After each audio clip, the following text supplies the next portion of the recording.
भारतीय संस्कृति की संरक्षक, संवर्धक, राष्ट्र की नींव की तरह से सभ्यता और संस्कृति के उन्नायक सरस्वती विद्या मंदिर के सम्माननीय आचार्य महोदय, सभी शिक्षक, अध्येता, शाश्वत प्रणव बीजाक्षर ओंकार का मंगलमय नाद आत्मा के प्रत्येक प्रदेश तक पहुँचे, इसके लिए अपने दोनों हाथों को कमल की कली की तरह जोड़कर हृदय कमल के सामने स्थापित कर लें। दोनों नेत्रों को सहजता में बंद कर लें। अपने मन को स्थिर करने का प्रयास करें। चेहरे पर मुस्कुराहट, वाणी में मधुरता और चित्त में प्रसन्नता, आत्मा में निर्विकारता, इसके साथ उस ओंकार की महाशक्ति का चेतना के प्रत्येक प्रदेश में अनुभव। ओंकार का मंगलमय नाद चेतना की समग्र गुप्त और सुप्त शक्तियों को जागृत करने में निमित्त बनी। ऐसी भावना के साथ प्रणव बीजाक्षर का उच्चारण पहले हम करेंगे, पूरी शक्ति और भक्ति के साथ पुनः आप करेंगे। ओ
देवादिदेव परमेश्वर वीतराग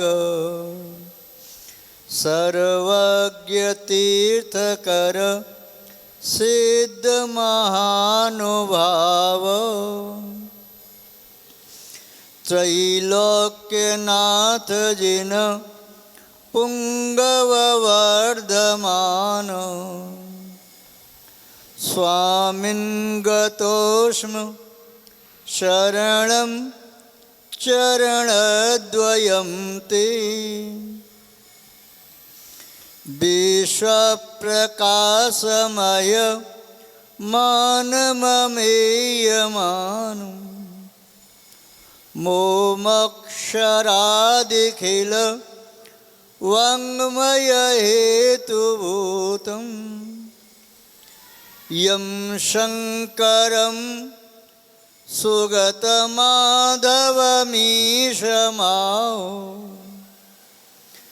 ररहन्तमूर्जित महन्तमहं नमामि।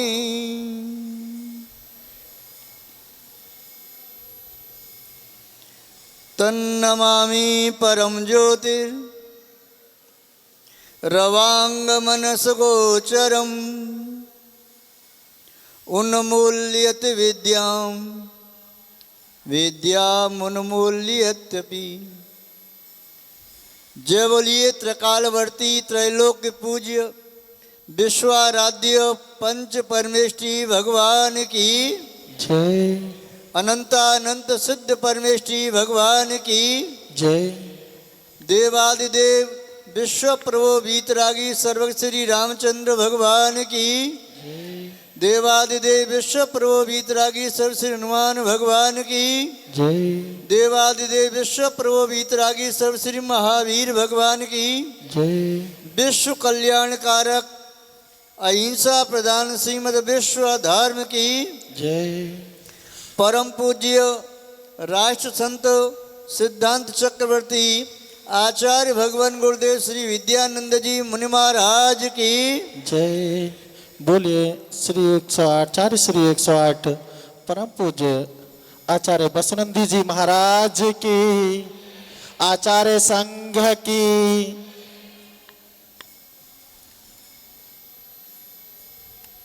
श्री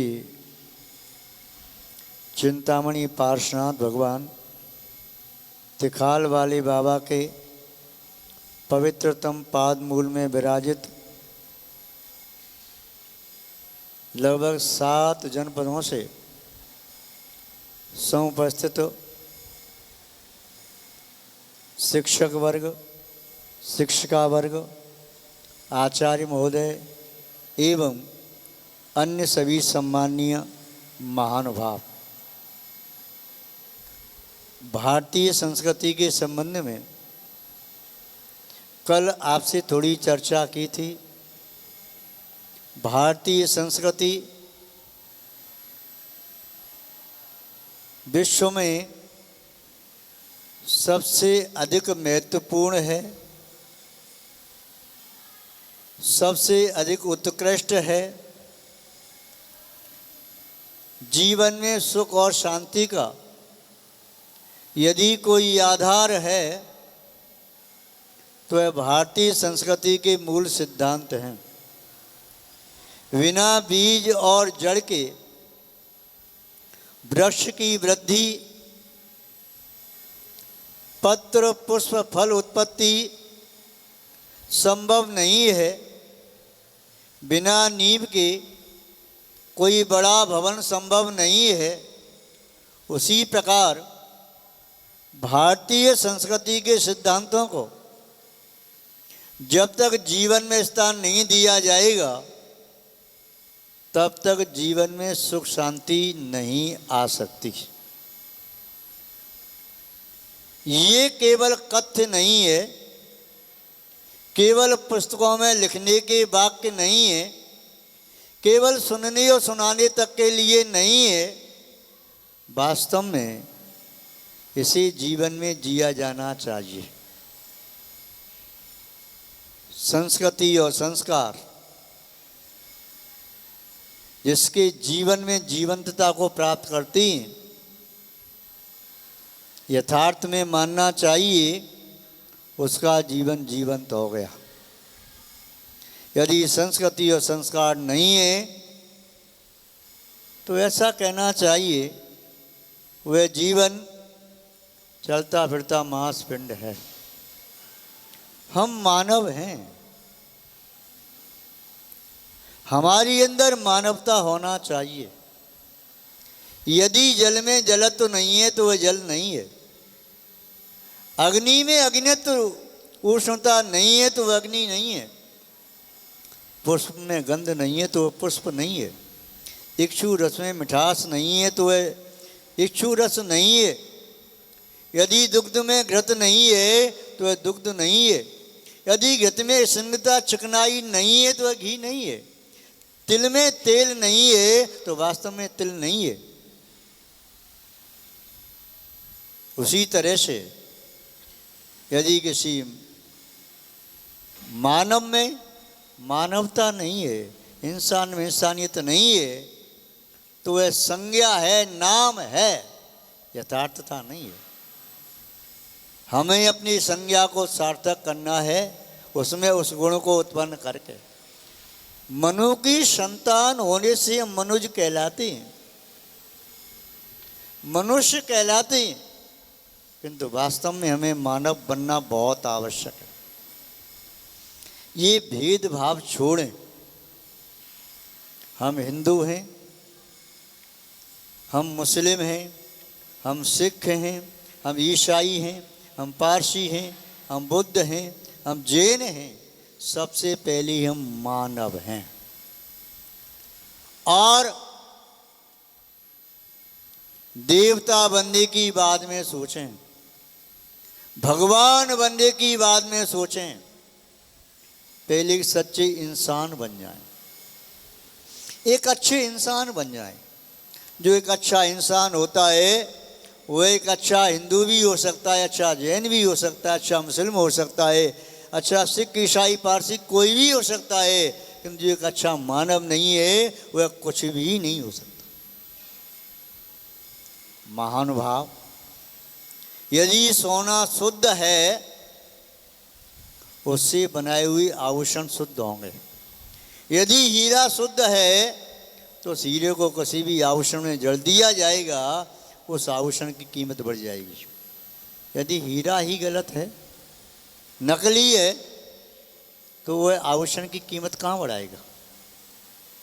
यदि मिट्टी ही अच्छी नहीं है, उससे बनने वाले बर्तन या खिलौने अच्छे कैसे हो सकते हैं। यदि कपड़ा ही बहुत सस्ता है तो उससे बनी हुई ड्रेस महंगी कैसे हो सकती है। यदि कागज ही रद्दी है तो उस कागज पर हुआ अच्छा प्रिंट भी हो तो अच्छा कैसे हो सकता है। सबसे पहले हमारा मूल तो सही हो। जैसे इलेक्ट्रॉनिक आइटम्स हैं, यदि विद्युत न हो तो ये बड़े बड़े पंखे क्या करेंगे, कूलर एसी आदि क्या करेंगे। और यदि लाइट है तो सभी काम कर रहे हैं। ऐसे ही यदि हमारे मानव शरीर को प्राप्त करके इस मानव शरीर में मानवता के संस्कार नहीं है तो ये मानव शरीर क्या है, सार्थक नहीं है। किसी कवि की वे पंक्ति कितनी अच्छी हैं। हम चले देवता कहलाने,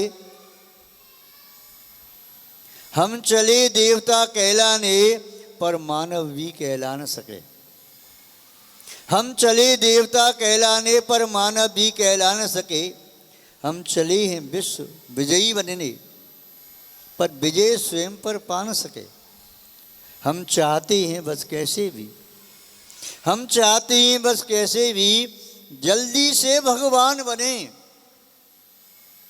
किंतु नहीं चाहते इससे पहले सच्चे इंसान बने।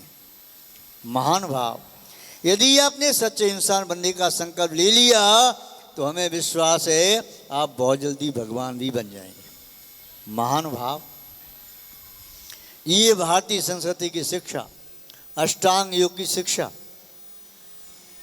निस्संदेह आत्मा के आठों कर्मों को नष्ट करने में समर्थ है। निस्संदेह आत्मा के आठों गुणों को प्रकट करने में समर्थ है। ये आठों रिद्धियों सिद्धियों को देने में समर्थ है।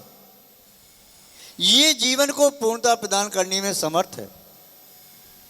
अष्टांग योग का पहला अंग यम, यम का से सभी जानते ही, यम 5 होते ही, अहिंसा, सत्य, चौर्य, ब्रह्मचर्य और अपरिग्रह। ये 5 यम हैं, इनका पालन न कर पाओ तो नियम, तात्कालिक उपाय। जैसे आप एलोपैथी के माध्यम से, पेन किलर के माध्यम से तात्कालिक उपाय करते हो। यदि कोई शॉर्ट सर्किट हो जाए तो टेप लगा करके तात्कालिक उपाय किया, बाद में डोरी चेंज कर दो, अलग चीज। यम का से होता है जो भी आत्मा के लिए घातक हैं उनको आजीवन के लिए त्याग करना। नियम का से होता है तात्कालिक उपाय। तत्काल के लिए यदि पिता ने कुछ कह दिया, आपको गुस्सा आ रहा है, तत्काल में आप आजू बाजू हो जाओ, आमने सामने रहोगे तो गुस्सा आ गया, और हो सकता है शब्द मुंह से आपके ऐसे निकल जाएं जो पिता की मर्यादा को भंग करने वाले हों, या पिता के मुंह से ऐसे शब्द निकल जाएं जो पुत्र को चुभ जाएं। यदि आपने तात्कालिक उपाय कर लिया, आगे पीछे हो गए, तो संभव उतनी कसाई आपको नहीं बढ़ेगी। यम और नियम ये दोनों संयम के बेटे हैं। जिसके जीवन में संयम है मनसा वाचा कर्मणा, वह संयमी यमी दांत यति वदंत योगी अपनी आत्मा को परमात्मा बनाने का उपक्रम करता है। और भारतीय संस्कृति में प्रारंभ से ही आत्मा को परमात्मा बनाने की शिक्षा दी जाती है। आप एक कहावत पढ़ते हैं उपहास में, क्या कहते हैं? ओ नामासी धम, आगे आगे आप पढ़ लेते हैं, बाप पढ़े ना हम, यही कहते हैं। इसका आशय क्या है? ओ नामासी धम का आशय ओम नमः सिद्धम। सबसे पहला वाक्य पढ़ने का सिद्धों को प्रणाम करते हैं, जो संसार की शक्ति हैं, शुद्ध हैं, सिद्ध हैं, उनको प्रणाम करके आप शिक्षा के क्षेत्र में प्रवेश करते हैं। महानुभाव, जिसका प्रथम सूत्र सिद्धो वर्ण समाम्नाय, वर्णों की परंपरा श्रृंखला सिद्ध है, अनादि निधन है, अक्षर कभी नष्ट नहीं होता, इसलिए उसका नाम है अक्षर, जिसका कभी क्षण नहीं हो, नष्ट न हो। अक्षर अक्षय होता है, इसलिए ज्ञान भी अक्षय होता है। संसार में ऐसा कोई जीव नहीं जिसके अंदर ज्ञान नहीं पाया जाए, किसी के अंदर कम, किसी के अंदर ज़्यादा, क्योंकि ज्ञान आत्मा का स्वभाव है। जैसे उष्णता अग्नि का स्वभाव है, ऐसे ज्ञान आत्मा का स्वभाव है। ज्ञानाग्नि सर्व कर्माणि भस्मसात कुरुते क्षणात्। ज्ञान की अग्नि क्षण भर में कर्मों को भस्म करने में समर्थ होती है। ज्ञान के माध्यम से विकारों का दहन होता है। ज्ञान के माध्यम से व्यक्ति का जीवन दानव जीवन मानव बनता है, मानव से महामानव और देवता बन जाता है। ज्ञान के बिना ये जीव पशु की तरह से, आप नीति में पढ़ते ही, ज्ञानी नहीं ना पशु भी समाना। इसलिए महानुभाव, उस ज्ञान के दीपक को अपनी चेतना में प्रज्वलित करना है। जिसकी चेतना में प्रज्वलित है उसे संवर्धित करना है, प्रवर्धमान करना है। ये ज्ञान की ज्योति है। सरस्वती विद्या मंदिर माँ सरस्वती का मंदिर है। प्रभु परमात्मा के मंदिर में जाकर के आप गलत काम नहीं करते। भगवान के मंदिर में जाकर के आप गाली गलौज नहीं करते। भगवान के मंदिर में जाकर के मारपीट नहीं करते। भगवान के मंदिर में जाकर के आप कुछ खाते पीते नहीं, झूठा मुँह नहीं करते। कुछ खाना पीना तो मंदिर के बाहर। ऐसे ही माँ सरस्वती के मंदिर में एक संकल्प के साथ आगे बढ़ो। मैं सभी अपने शिक्षक भाई और शिक्षिका बहनों से अपेक्षा करता हूँ, माँ सरस्वती के मंदिर में प्रवेश करते ही ये भावना रखो, मेरे मुख से कोई एक शब्द भी अपशब्द नहीं निकले।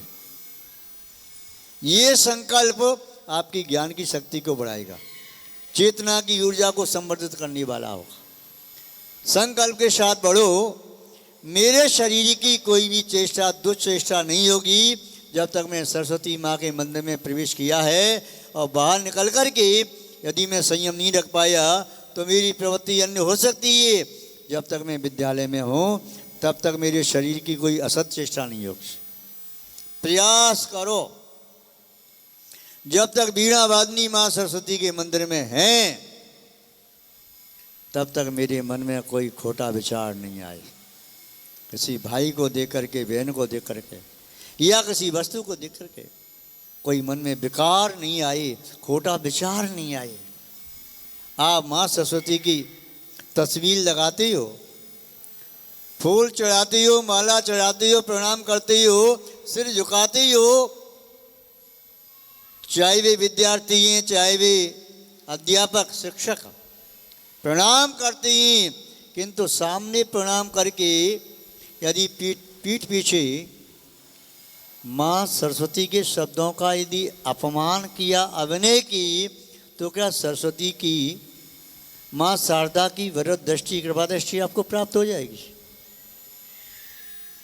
कोई बालक पिता के सामने सम्मान करे, चरण छुए और पिता के पीछे पिता को गाली दे, तो क्या पिता उससे संतुष्ट हो जाएगा? माँ सरस्वती को ऐसा धोखा देने का काम यदि करते रहे तो माँ सरस्वती की कृपा दृष्टि को प्राप्त न कर सकेंगे। महानुभाव, इसलिए माँ सरस्वती के मंदिर में प्रवेश करने के पूर्व ये संकल्प लेकर के प्रवेश करो कि मैं अपने मन वचन काय पर नियंत्रण करूंगा, इनके माध्यम से खोटी चेष्टा नहीं करूंगा, दुर्वचन नहीं बोलूंगा और मन में दुर्विचार, खोटा विचार नहीं लाऊंगा। फिर आप देखो, 6 महीने तक अभ्यास करके देखो आपको क्या शांति प्राप्त होती है और आपका शोषण बढ़ेगा, ज्ञान की वृद्धि होगी और प्रतिष्ठा भी आपको प्राप्त होगी। महानुभाव, शिक्षक अन्य एम्प्लॉय की तरह से, कर्मचारी की तरह से नहीं है। एक इंजीनियर है, चूक जाए तो भवन का नक्शा बिगड़ सकता है। डॉक्टर है, यदि चूक जाए तो एक पेशेंट की मृत्यु हो सकती है। ड्राइवर है, इनके हाथ में कुछ है, सब कुछ नहीं है। किंतु शिक्षक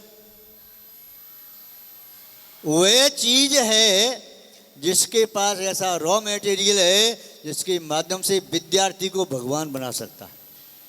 शिक्षक के पास वह शक्ति है, कंठ में विद्या है, मस्तिष्क में अच्छे विचार हैं और दिल में पवित्र भावना है। वह चाहे तो अपने विद्यार्थी को, वह सामान्य विद्यार्थी को भी एक परमात्मा के रास्ते बढ़ा सकता है। यदि शिक्षक में, जीवंत शिक्षक में यदि कोई दुर्गुण हैं, यदि वह शिक्षक मादक वस्तुओं का सेवन करता है, यदि शिक्षक संयत नहीं है, यदि शिक्षक विषय वासना से युक्त है, चाहे कितने भी उच्च कोटि के शब्दों का प्रयोग करो, अलंकारों का प्रयोग करो, सब कुछ अच्छे शब्दों का प्रयोग करो, किंतु भावनाएं दूषित हैं तो अंदर से निकले हुए शब्द वे भावनाओं के नमक में घुल करके आएंगे तो वे शब्द भी खारे हो जाएंगे। भावना की चाशनी में लिपट करके आते हैं तो वे शब्द भी मधुर ही नहीं, प्रभावशाली भी हो जाते हैं। इसलिए मैं अपनी लाडली बहनों से और प्यारे भाइयों से इतना ही कहना चाहेंगे, हम सरस्वती विद्या मंदिर में जाकर के जो नाम है मंदिर, उस मंदिर की गरिमा को, महिमा को बना करके रखें। आपके माध्यम से वह मंदिर महिमा मंडित हो जाए, उस मंदिर की महिमा खंडित न हो जाए। मेरी बात आपको बुरी तो नहीं लग रही? यदि लग रही हो तो बाद में मैं क्षमा मांग लूँगा, किंतु मैं आपने कहा कि कुछ निर्देश दे दो, इसलिए मैंने ये शब्द कही हैं और आपसे अपेक्षा है कि मेरी बातों को कहीं न कहीं किसी सीमा तक आप स्वीकार भी करेंगे। और इसमें मेरा कोई स्वार्थ नहीं, केवल लोक कल्याण की बात है, प्राणी मात्र के कल्याण के हित की बात है और इससे आपका भी हित है। आप भी जानते हैं अच्छे संस्कार पुष्प की तरह से होते हैं, पुष्प को कहीं भी रख दो, उसकी सुगंधी वातावरण को सुगंधित कर देती है। अच्छे संस्कार शीतल बयार की तरह से होते हैं, शीतल बयार दिए के ताप को दूर करती है। ऐसी अच्छे संस्कार वाला व्यक्ति कहीं बैठ जाए, उसको देख करके भी आनंद आता है। यदि अच्छे व्यक्ति के पास बैठते हैं तो आनंद आता है जैसे किसी सघन वृक्ष की छाया में बैठे। तो महानुभाव, भारतीय संस्कृति केवल भाषण के लिए नहीं है। भारतीय संस्कृति केवल आलेखों में लिखने के लिए नहीं है। भारतीय संस्कृति केवल शिलापट्टों पर उकेरने के लिए नहीं है। भारतीय संस्कृति केवल ये वीडियो बनाकर के, पिक्चर बनाकर दिखाने के लिए नहीं है। भारतीय संस्कृति जीवन में जीने के लिए। यदि भारतीय संस्कृति हमारे जीवन में आ गई तो हमने वास्तव में भारत के भाल को ऊंचा उठा दिया। भारतीय संस्कृति की कुछ आयाम हैं, कुछ मिनटों में अपनी बात पूरी करें, हमारे और भी कार्यक्रम आगे समय पर हमें जाना भी है। भारत शब्द है। कल भारत शब्द की व्याख्या की थी। भारत वास्तव में विश्व का भाल है। और भाल शब्द का अर्थ क्या होता है? भाल शब्द का अर्थ क्या होता है? भाल शब्द का अर्थ होता है जानना। आप जब छोटे थे, आपके माता पिता आपसे क्या कहते थे? बेटा देखभाल कर चलो। देखभाल, देख माने देखो, भाल माने विवेक से सोचो, बुद्धि से सोचो, फिर आगे चलो। तीनों क्रिया हैं, ये तीन ही मोक्ष मार्ग कहलाते हैं, जिसे जैन दर्शन में कहते हैं सम्यक दर्शन, सम्यक ज्ञान, सम्यक चारित्र। दृष्टि कहो, विवेक कहो और संयम क्रिया कहो। तो भाल माने ज्ञान। तो जो विद्या आध्यात्मिक ज्ञान भारत के पास है, इसलिए भारत भाल की तरह से है। और भाल कहाँ होता है? झुका तो अब चरणों में भाल, भाल माने मस्तक। और आप कहाँ मानते हैं बुद्धि कहाँ होती है? कहाँ होती है? भाल में मस्तक होता है। बुद्धि पैरों में नहीं होती। वो तो आप किसी का उपवास करने के लिए कहते हैं, इसकी बुद्धि तो कहाँ पर है? घुटने में कहते। किंतु बुद्धि होती है, बुद्धि भाल में होती है। इसीलिए बुद्धिमान व्यक्ति का स्थान भी ऊंचा होता है। तो भाल, ये भारत है, भाल स्वरूप है, विवेकशील है।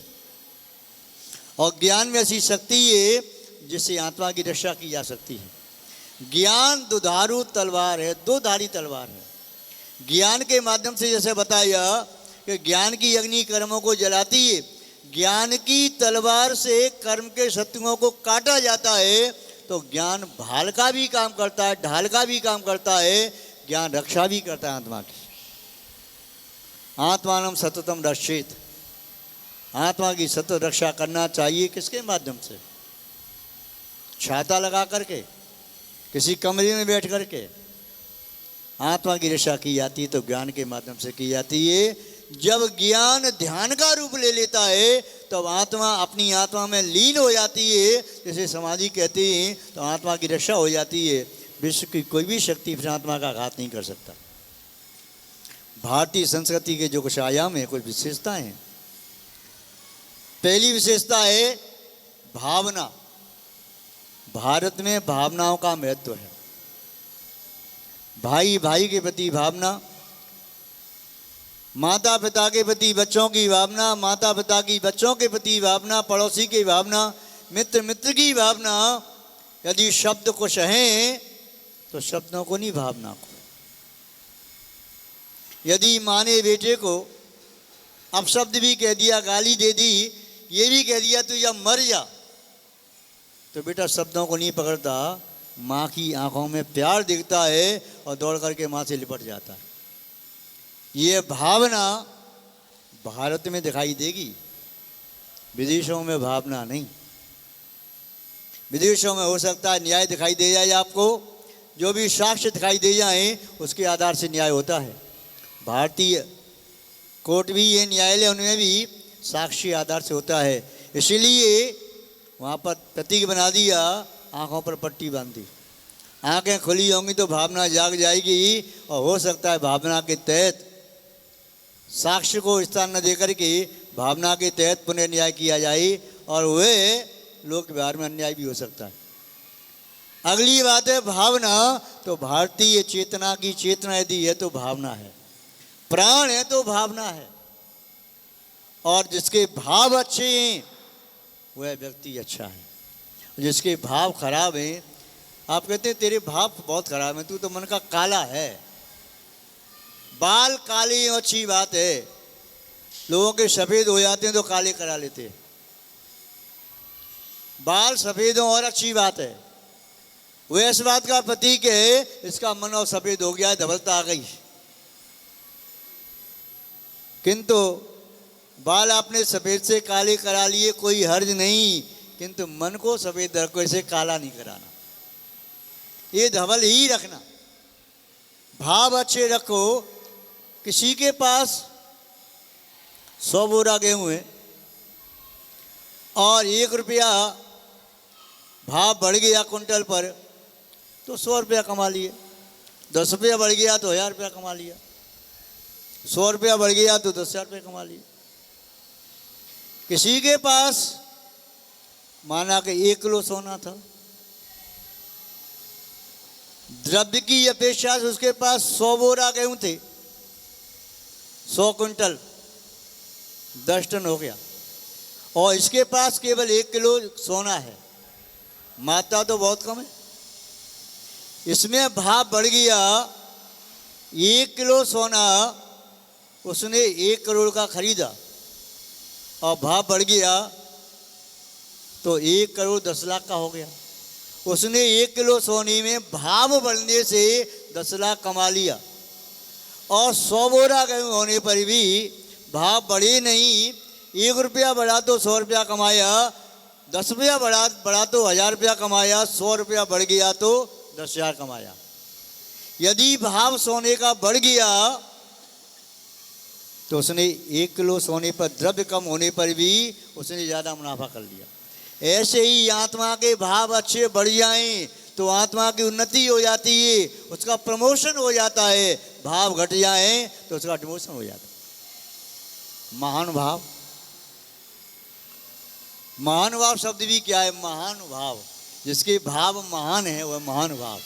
आप सभी महानुभाव हैं, मैं आपको महानुभाव कह रहा हूँ। तो भारतीय संस्कृति का ये भावना, भाव।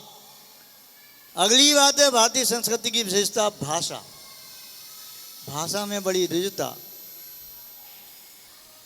बड़ी कोमलता, नरमाई, इतनी मीठी भाषा।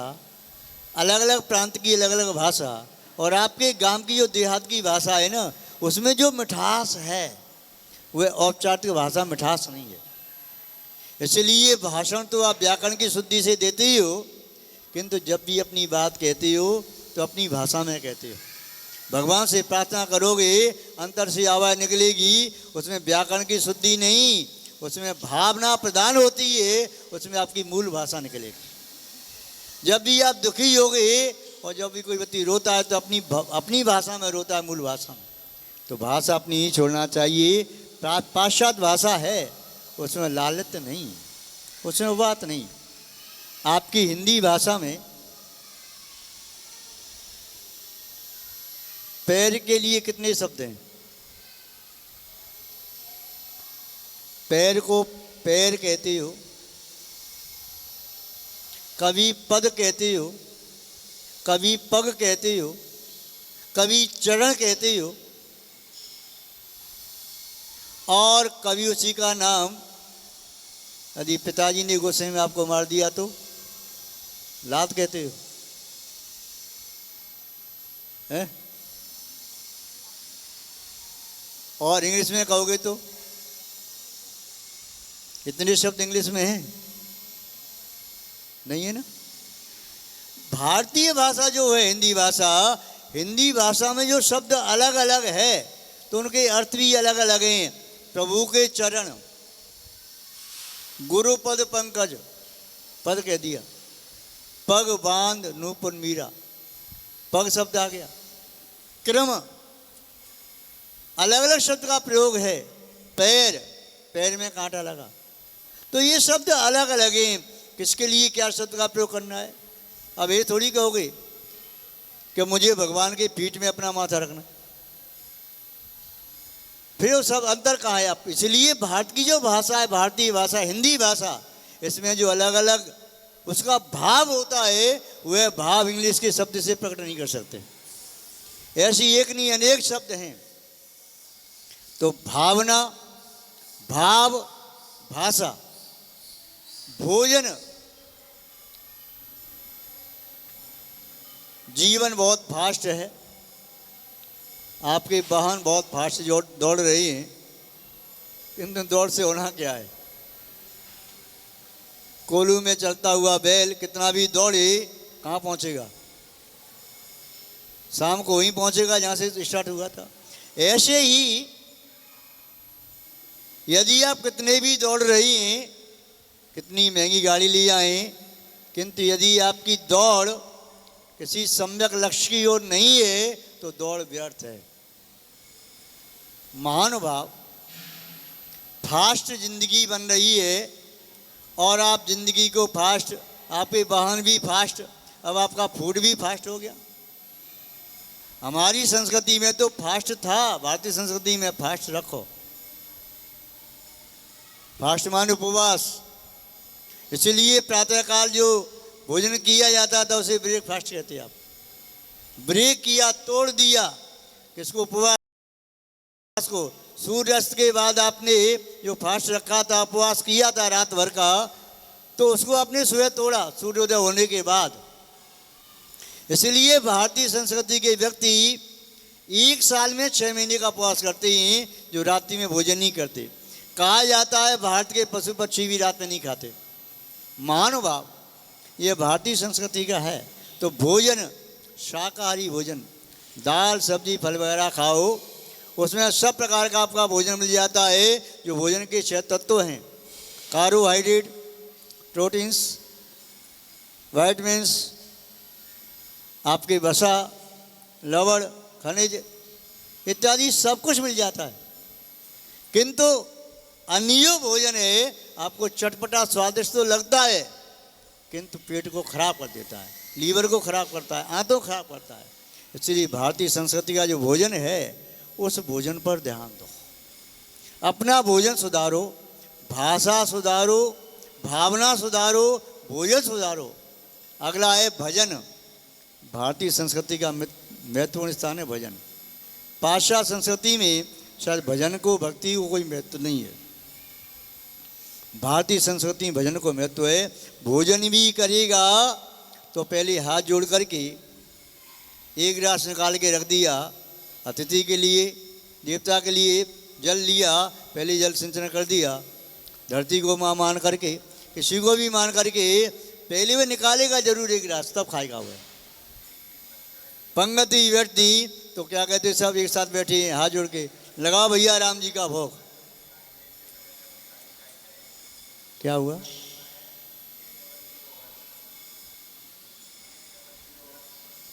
अच्छा, तो कहने का से ये भारतीय संस्कृति में प्राय करके कोई भी व्यक्ति भजन किए बिना भोजन नहीं करता। पहले भजन, बाद में भोजन। और जो भजन करके भोजन करता है उसके भोजन में स्वाद आता है, उसका भोजन औषधि बन जाता है, उसे फिर औषधि खाने की आवश्यकता नहीं पड़ती। भजन करके, भगवत भक्ति करके भोजन करो तो भोजन ही अमृत बन जाता है।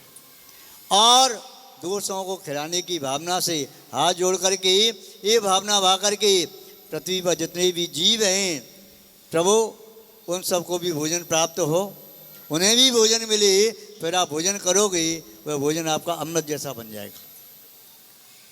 अगली बात है भारत की संस्कृति की वेशभूषा। वेशभूषा आप सबको देख करके आनंद आ रहा है। धवल परिधान में हैं, एक जैसे परिधान अच्छा लग रहा है, वस्त्र व्यवस्थित हैं। बाहर जाके देखो तो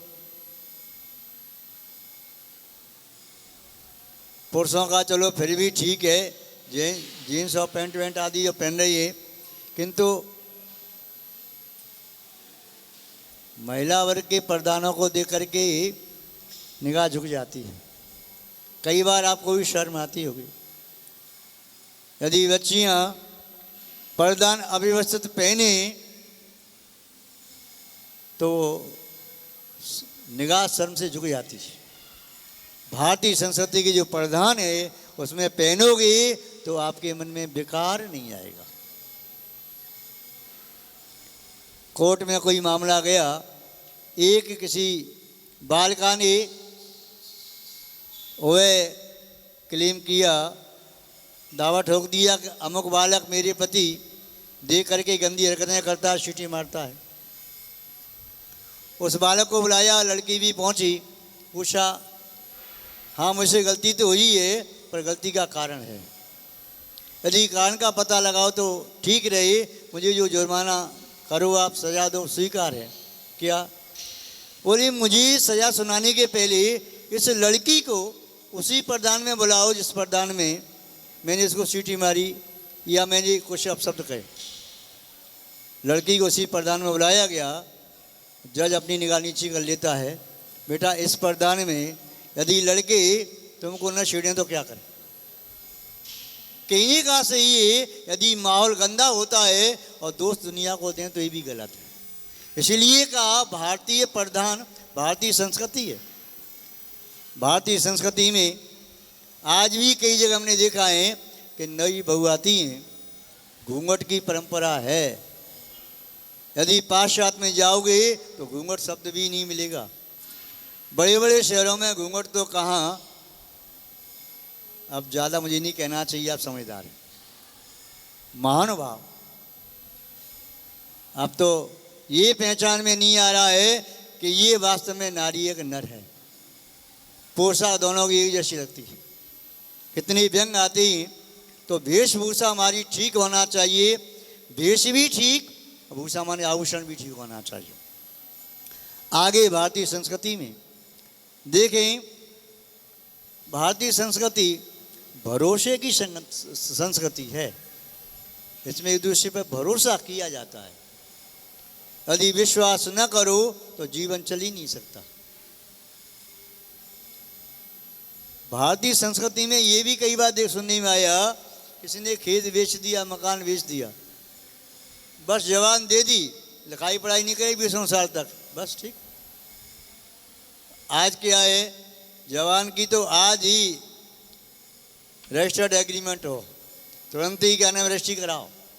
विश्वास ही नहीं है। उसमें भी कई बात हो गई, बेईमानी आ जाए। लेकिन भारतीय संस्कृति में कभी नहीं हुआ भरोसा एक दूसरे पर। ये ऐसा नहीं कर सकता।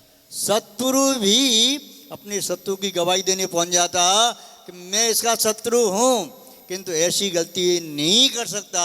मैं दावे के साथ कह सकता हूं, इतना भरोसा हुआ करता था। यह भारतीय संस्कृति की विशेषता रही। महानुभाव, भारतीय संस्कृति में एक बात और रही, भ्रातृत्व, भाईचारा। भाईचारा भारतीय संस्कृति में रहा। जिसको एक बार भाई कह दिया या बहन कह दिया, उस रिश्ते को जिंदगी भर निभाया।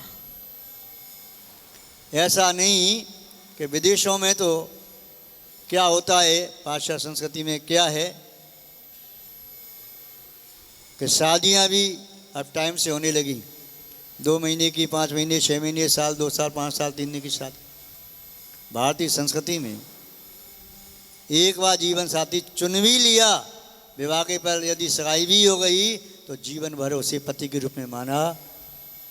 ये डाइवर्स की परंपरा है ना, भारतीय संस्कृति का नहीं, तलाक वलाक की परंपरा। ये पाश्चात्य देश की है।